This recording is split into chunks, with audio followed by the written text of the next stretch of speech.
Hi class, hope all of you are doing well. Happy Saturday.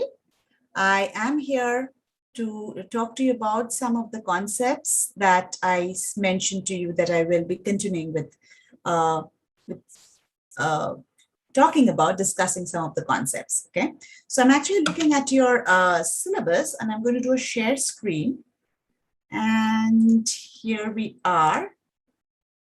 This is the syllabus and we started talking about topic selection and development in your last class, and then I did talk to you about little bit about researching, and what I'm going to do is basically talk to you more about research, organizing your speech, outlining your speech, supporting your speech, introduction, conclusion, language delivery, oral style, and presentation aid. Okay, I don't think I will be, you know, will be, I will have time to get into presentation aid. First of all, because it's you're not going to use presentation aid for your profile speech, so it's okay. We can do our presentation aid, the chapter on presentation aid, after our profile speech gets done. Okay, so for the speech after profile speech, you will have to use your presentation aid, and then I can just talk to you about it. Okay, so we will be discussing some of these chapters. So basically chapters 3, 4, 13, 14, 15. And please remember that the PowerPoints for these chapters have already been posted on Blackboard. Okay, so you should be in a good place, and then of course you have to read the chapters.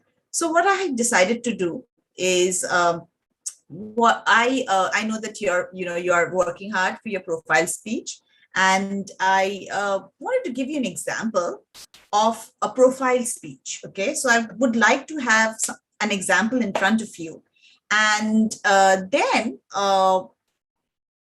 talk about research, talk about supporting your main points, talk about intro, conclusion, um, language, delivery style, all of that. Okay, so you will get an example, and what it'll do is you'll see a profile speech actually right in front of you. I don't think whether, I don't know, maybe one of you might say that this theme is a lot like disguise, or you can say that the theme is a lot like silence. You can put it in one of those uh, two, maybe two, or resilience, I don't know, maybe one of those three categories, but it is a story. It is basically a story, a chapter, small little chapter that happened in a person's life. And it's an example of a profile speech, if you will. And again, I don't want you to think about your profile speech just being like this profile speech, okay? Because I don't want to stifle your creativity. Okay, whatever your best storytelling form is, just be creative and have your own voice in your story. So the reason that I wanted to show you this example is not for you to know that you have to be like her, or if you're not like her, you're not good. That is not my intent. My intent is just to show you how how the speech was organized, how language was used, how her delivery style was. And I think it will be helpful because you will be doing your profile speech, and we talked a lot about what profile speech is. And if you see a speech in front of you and hear it and watch the speech, it kind of solidifies what we've been talking in theory. So that's the reason I chose this for you. Okay. And I think it's funny. She probably does she just goes over 5 minutes. I'm not exactly sure. Maybe it's about a 6.5 minute speech. And I will be, I'll cue it for you here. I want you to watch that speech. And while you're watching that speech, I just want you to relax and just maybe have some kind of, note cards or, post-it notes, and talk to the speech. Just like when I read a book, this is a book that I'm reading right now. So when I read a book, I talk to that book. I kind of say, really? Then I'll say, oh, that's interesting, or unbelievable. How do you do it? It's like I'm talking to the book. Okay, so I put those post-it notes on these pages. So maybe you want to do that too. While you're hearing the speech, have some post-it notes, or some flashcards where you just you whatever is important or was interesting, or some questions that you have, just jot it down. Okay, that way you'll be engaging with the speech. Okay, all right, so let me cue it for you, and then we are going to talk about some of the things that inform how the outlining was done in the speech, what was the theme of the speech, all of that. Okay, so we're going to discuss one by one. All right, so let me just cue it for you. I know that I've cued it, but yep, it is right here. And Cooney. All right, so yep, I will just play it for you now.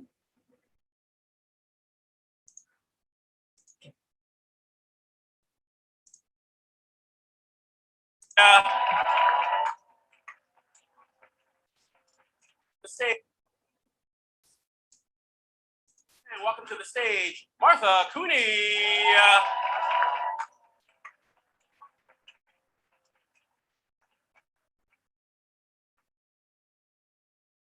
In some legends, the hero likes to kind of sit back, not take credit, remain in the shadows. In college, that was me. I grew up in Northeast Philly, which has a very specific working class kind of culture.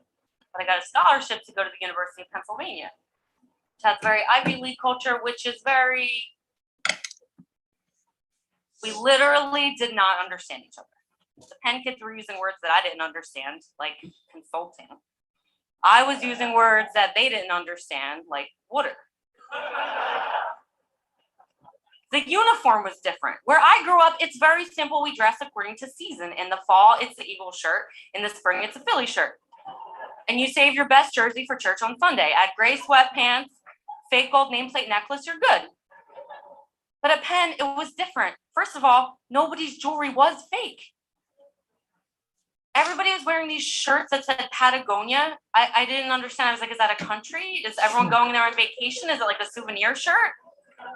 There were so many pants with small animals printed on them. And guys would carry these long wooden handled umbrellas walking across campus, swinging them jauntily like Mr. Peanut.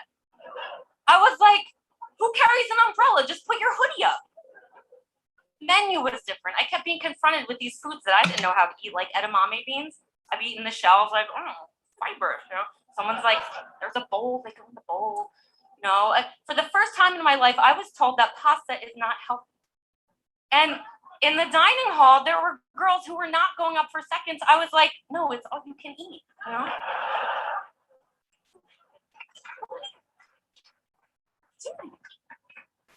I lived in a high-rise apartment building dorm. And there were a lot of conveniences of things that I hadn't grown up with, like a microwave. It wasn't like I'd never seen a microwave, but I didn't have a lot of experience with using one because we had never had one. So I was really excited to experiment with microwavable foods.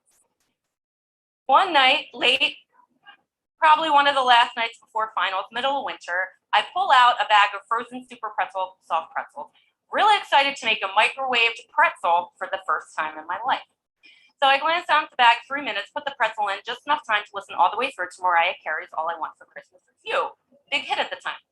So just as Mariah is getting to the last you, I noticed a burning smell. And the microwave beeps, I open it up, smoke pours out, the apartment is filled with smoke, it's black, it's hazy, I can't breathe, I can barely see, but just through the haze, in the microwave is a charred, blackened lump of pretzel that should have been in for 3 minutes, for 30 seconds, not 3 minutes. And this is a piece of cultural information that I would have had if I'd grown up with a microwave, but instead, that part of my brain was probably taken up with a 67 SEPTA bus schedule. Smoke is filling up the apartment, so I go over to the window, but we live on the 7th floor, and I have this fear of being near open windows in high places in case I lose my senses and decide to jump out. So I can't open the window. I go back to the microwave, but there's smoke everywhere. Over to the window, I have to open it, I can't, I have to open it, I can't. There's a knock at the door. My neighbor John needs to borrow milk for his cereal. So I open the door and there he is, like a polo shirt clad Oliver Twist with his dry bowl of cereal. And he says, "What is going on?" Smoke billowing around me, rushes out into the hallway. The fire alarm is in the hallway. The fire alarm goes off. We live in a 24-story building. It is 1:30 a.m. It is the last night of finals. Everyone is either asleep because the exam that they're taking tomorrow determines whether or not they get into med school, or if you're me, cramming 3 months worth of unattended classes fueled only by Mountain Dew Code Red. But RAs are knocking on doors, people are being evacuated, everyone's being sent out, and the elevators are not working because the alarm went off. And I'm a little worried because if there's one thing I've learned about Penn kids by now, they do not love to be inconvenienced. So I run down 7 flights to the lobby. I get to the front desk, I'm like, "It was me, I set off the alarm, just turn it off, it's fine. But they just point and the firemen are coming in the front door. And I look the other way and swarms of students are coming out from the stairwells, going outside to form a mob of 1,200 angry students in pajamas and underwear in the dead of winter, ready to kill the idiot who set off the fire alarm. So I try and blend in for just about 5 seconds, but my eyes are darting and my body's quivering and I know they're gonna find me. I don't know if there's a witness protection program in the Ivy League. So I go the only place there is to go. And that means that John, with his dry bowl of cereal, has to lead the firemen to the microwave pretzel because I am hiding in the stairwell, burying my face in my gray sweatpants because I'm afraid of being up in high places and I don't know how to use a microwave and I still don't know where and what Patagonia is. The microwave pretzel incident of 2002 became a bit of a legend in our class, so much so that it still would come up in conversation years later, even though most people didn't know that I was to blame. But now, if I run into an old classmate and we're reminiscing and that story comes up, I will say, "Yo, that was me." Because you know what? If being different made me a legend, hey, I'll take it. Thank you. All right. If I were with you right now in class, I would have asked you what your thoughts are. Okay. So let's go with the first one. All right. So in terms of research, as you know that this this particular category of research is going to be different, right? For your profile speech, and it's going to be different for your informative speech or your persuasive speech, because this is about a chapter in your life. So you actually, it doesn't make it easier or harder, okay? Because you will have plenty of things to talk about. You probably have so many things to share, or maybe you don't have too many things to share, all right? So to pick a chapter, is always from your life is challenging, right? And now I'm sure I'm talking to you and you're thinking about this and you know that's coming up. So you've gone through this, and I've kind of given you given you 3 themes, and you could choose either one. As I mentioned, it could be silence, it could be disguise, or it could be resilience, right? So when you heard this whole speech, what do you think was the theme of the story? Can we put it under the category of silence? Which I think I could, right? Because I think when she said in the end that this incident became so famous that she now feels that she has the courage, and not only, it's just not courage, it's just she's proud about it, okay? There's pride in it, that she would be saying that, that microwave thing that happened, it was because of me, all right? So that she gets a voice, and she's no longer silenced, right? She doesn't feel it's embarrassing to talk about this. So I think that's I could think about it as silence. Disguise, well, in a way it was disguise too, because maybe she was trying, she was trying her best to fit in. She was trying to her best. If not, I mean, at least she knew that when she talked about the 2 different cultures, that she came from a working class, background, and where she's funny about that, and where she talks about her sweatshirts. She talks about that the Penn kids were talking about. I can't remember right now. I think they were talking about companies or something like that, and she only knew water, right? So she kind of makes fun of this, and so she was definitely trying. She was talking about the culture shock that she felt when she went to the campus, and she makes it very funny, right? She talks about several incidents that kind of emphasizes this culture shock that she was going through.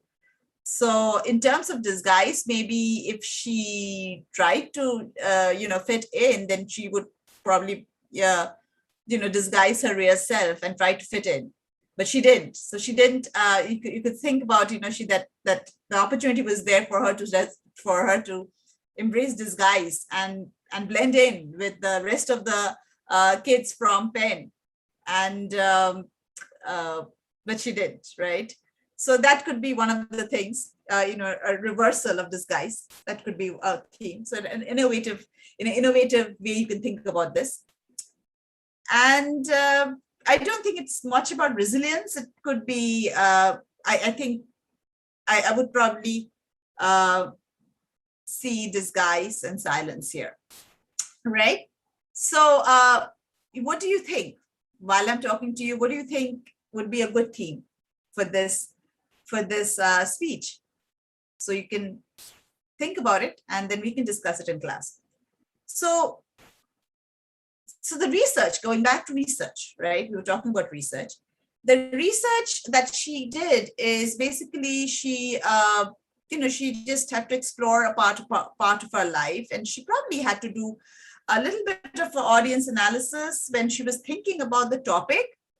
You see, this is a Moth video cast, right?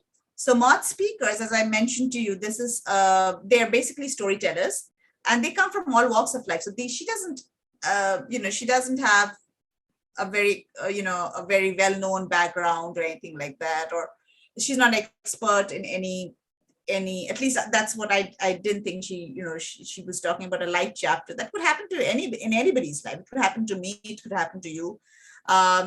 Probably will not be able to empathize with her, but we'll be able to connect with her, right? So I didn't go to Penn. Maybe you also didn't go to to Penn, but we'll be able to empathize. I'm not empathize, but connect with her. So so that's her.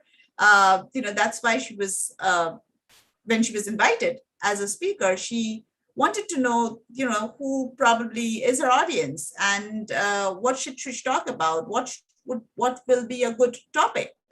And that's, I think, when we've talked about this, to come up with a topic is also, it's just not based on your interest. Okay, you can be interested about something that is very interesting for you, but may not be a very appealing topic for the audience.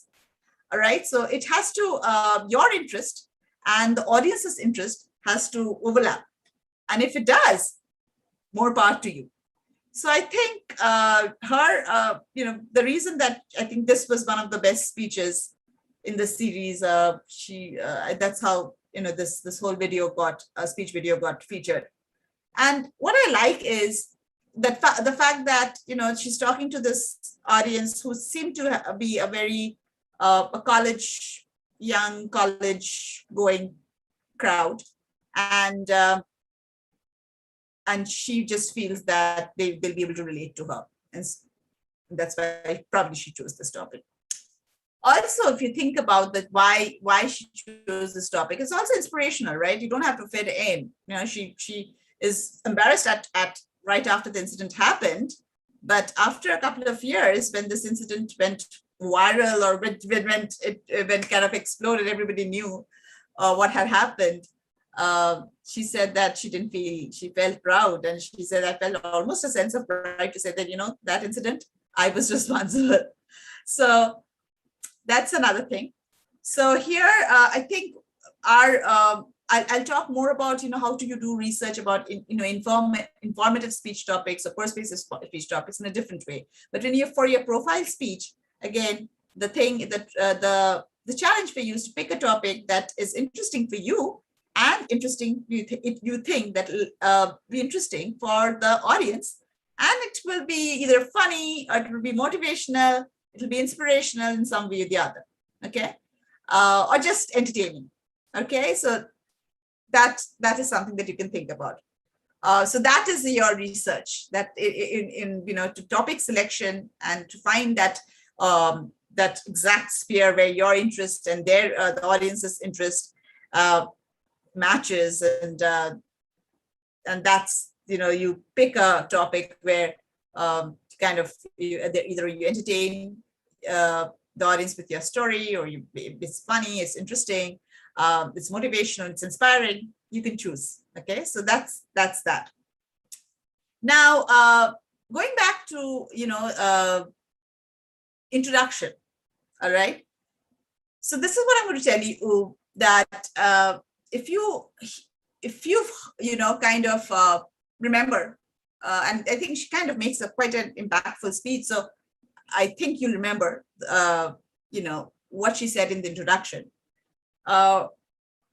Remember, this is just a 5 minutes, and I saw her time. It was about 5 minutes, 40 seconds. And she, within those 5 minutes, she needs to get the attention of the audience. All right. So she needs to pull in the audience somewhere, somehow or the other. So let me see, I did an outline, and I wanted to talk to you about it. So she starts the speech by saying, in some legends, the hero likes to kind of sit back, not to take credit, and you remain in the shadows. In college, that was me. Okay. So she actually takes you back. Okay. So kind of introduces herself, and she talks about the legends, like a typical hero who kind of some heroes, I'm sure not all heroes, but she says in some legends, she mentions that they like to sit back, they don't like to take credit, and they want to remain in the shadows. All right. So kind of an interesting definition of a hero, because that's not how we would think. But that's how she's saying that in some legends, and she mentions that. So she talks about, and she says, what? In college, that was me. And that's how she gets the attention of the audience. Like, what is she going to talk about? She is going to talk about something heroic. Is she going to talk about something big that she did, and actually did, and something big as in like she really did something great and good for the community and great for somebody, someone or some community, and she actually didn't take the credit. So that's something that we may be thinking with this introduction, but you can see how she reverses that. So she does it. So basically she gets the attention of the audience by saying that she's going to talk about that hero who basically likes to sit back in the shadows and not take credit. And in college, that was me. So look at the way she's phrased the introduction. Pretty unusual when she introduces a hero into it, and sets an audience's expectation a certain direction, but actually means something else. So her intent is very different. She's going to take you on a different tour. She's not really going to talk about something heroic. And so that's her strategy. And then she starts saying that, then she's just basically, so she doesn't have a whole lot of time. I'll probably give her about perhaps 30 seconds is all that she took for her introduction. Okay. In Northeast Philly, she said, which has a very specific working class culture, that she grew up there, and she got a scholarship to go to UPenn. Which has an Ivy culture, and that's very different. And she starts that. So she kind of gets the ball rolling, and then she talks about the different cultures there. University of Penn versus Ivy League culture versus working class culture. So she kind of again juxtaposes both of them right in the introduction. So you as an audience, you might be thinking that, all right, so she's probably going to talk about a culture shock. And how does she become a hero then? Like just kind of says enough things for the audience to start imagining. All right, perhaps still not sure. The audience still doesn't know what will come up, but is interested because most people like to hear the stories of hero. People are interested in intercultural communication, different culture, Northeast working class culture versus Ivy League culture. Maybe some people in our audience belongs to the working class culture. Maybe she knows that. Then maybe maybe some people belong to an Ivy League culture. So maybe she knows that, and then she talks about these two different cultures. So that sets the ball rolling. And then what you need to think, class, in terms of introduction, you will not have a whole lot of time. Okay, you will not have a whole lot of time to do a elaborate introduction. All right, so you'll have a short amount of time, and I would probably not have more than 1 to 1.5 minutes of time for your intro.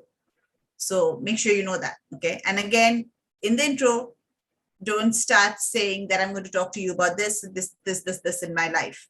That just kills our interest. Did you see she did that? No.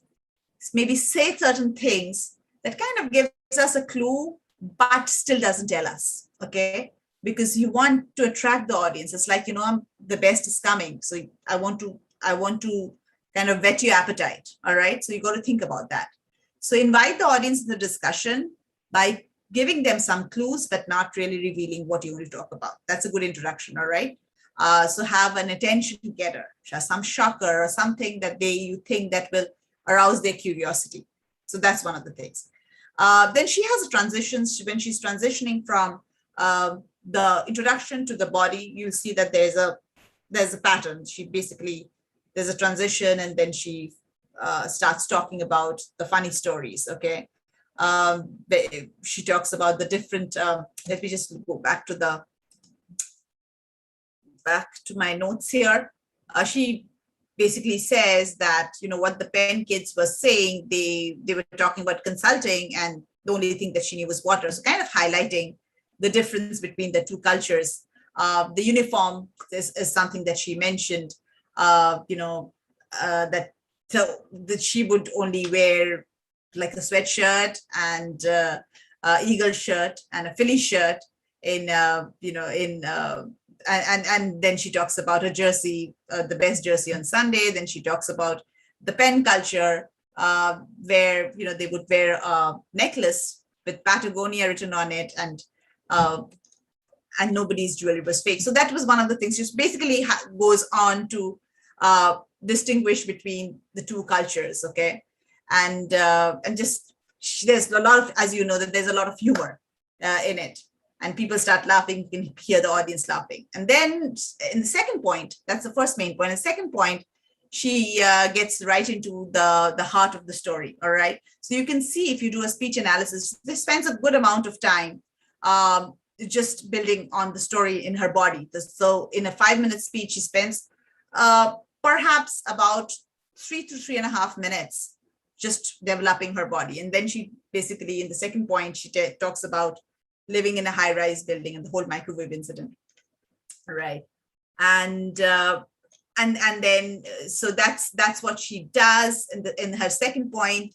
And in a third point, she basically elaborates her whole microwave incident and tells us that, what happened is the RAs were knocking. So the after effect of the story was point 3, where she says the RAs were knocking at the door, and people were like, she kind of gives us a full image about how people were running from the stairs, and how, there was an exam, there was the finals that the next morning, and the whole effect of what happened. And so you will realize that. I'm just telling you this because it'll kind of like get back your memory, and you'll be able to see, yes, she said that, she didn't say that. The whole thing is that you in a 5-minute speech, and I'll talk about bigger speeches later on, but in 5-minute speech, you got to hold the attention of the audience. So each and everything was very tight, very dense, packed together, right? So when she was talking about, with her whole body, you'll see that she had 3 points that she was talking about. And even if she doesn't have 3 points, you should know that something about the number 3. People like, or the audience likes to imagine groups of 3. So that's, I think, a magic number. It just works. And I also looked at, how many things did she say? I think there were 3 main points to it. Basically, first was when she was, comparing both the cultures, her working class culture versus the Ivy League culture at Penn. And then the second one was when the actual incident, the microwave story happened. And the third one was the effect of what happened after the microwave incident. And then she moves into her conclusion. All right, class.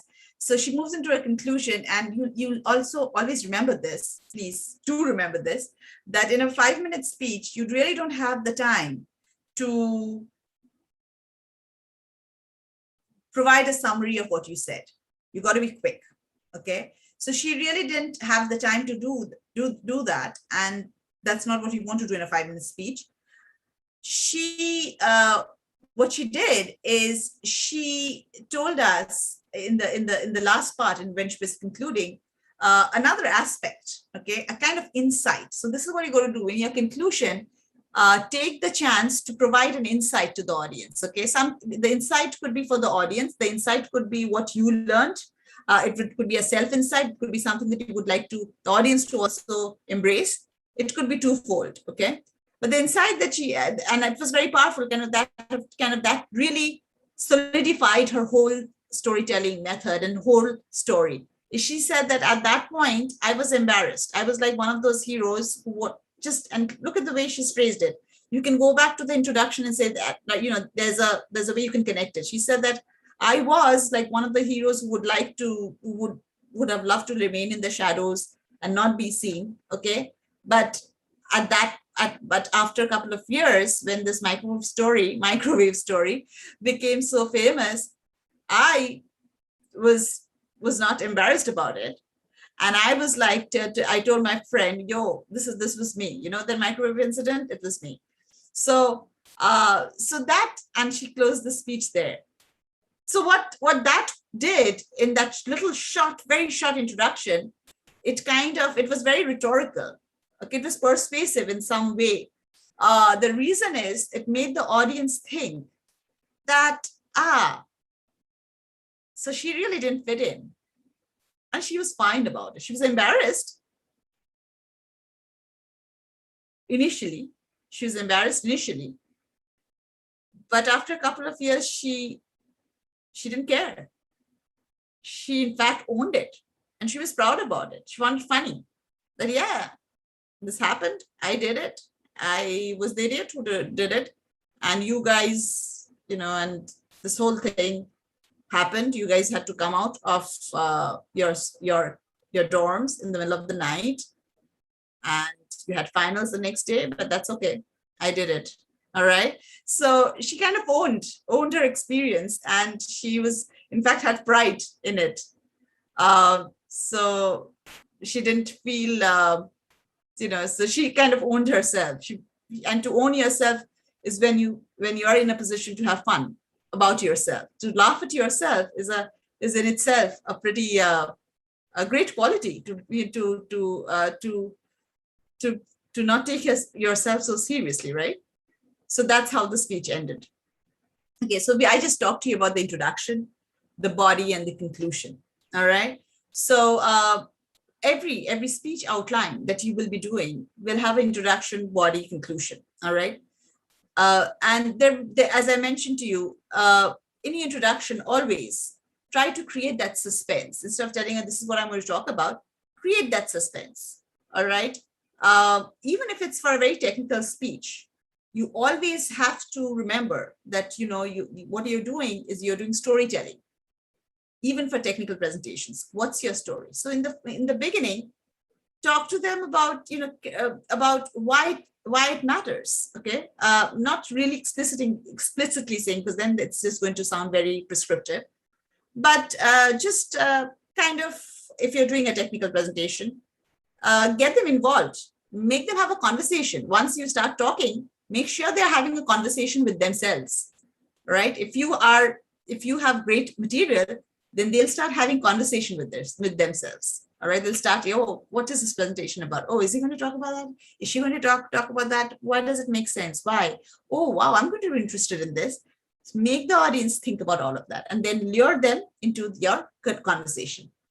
So, and again, when you're when you're going to your body, or you're moving from introduction to your body, always have transitions, because you're like the driver who's taking the audience on a road trip. And if you don't tell the audience that this is where I'm going, this is, making a left or right, the audience is going to feel a little, you kind of like a little shocked, right? Like everybody wants to be prepared, right? So you've got to establish that clarity. And conclusion, again, especially in a 5-minute speech, and especially in your profile speech, and actually in any speech, I would say, have some kind of insight. All right, some insight that you felt, or you want the audience to feel. All right, it's not really a summary of what you did, and what we've been traditionally told, that conclusion is a summary of what you. Conclusion is what is a question like, so what? So what? The so what question is always going to be your conclusion. All right, so we covered outlining, and again, it's not that it's going to be the end all and be all. I'll keep talking about, how do you do research, how to do outlining in a speech. So this is for your profile speech. The next thing is language and delivery. Of course, I mean, this was such a speech on such huge language and delivery skills. I think that was one of the highest points of the speech. Language choice, this whole thing about creating this word, like creating a whole image about Patagonia. I almost started seeing, I almost started thinking, what is Patagonia? Why are people like that? And she really did not, and that was again suspense. She really did not solve it. So the audience, even at the end of it, you'll keep thinking that what was Patagonia? Do you see that? She did that. And then the whole thing about using words that kind of creates this whole thing about microwave going on fire, the hazy dark smoke, then talking about the roommate dressed in his polo shirt, and then people jauntily carrying him, the men or the boys carrying the umbrella jauntily like Mr. Peanut.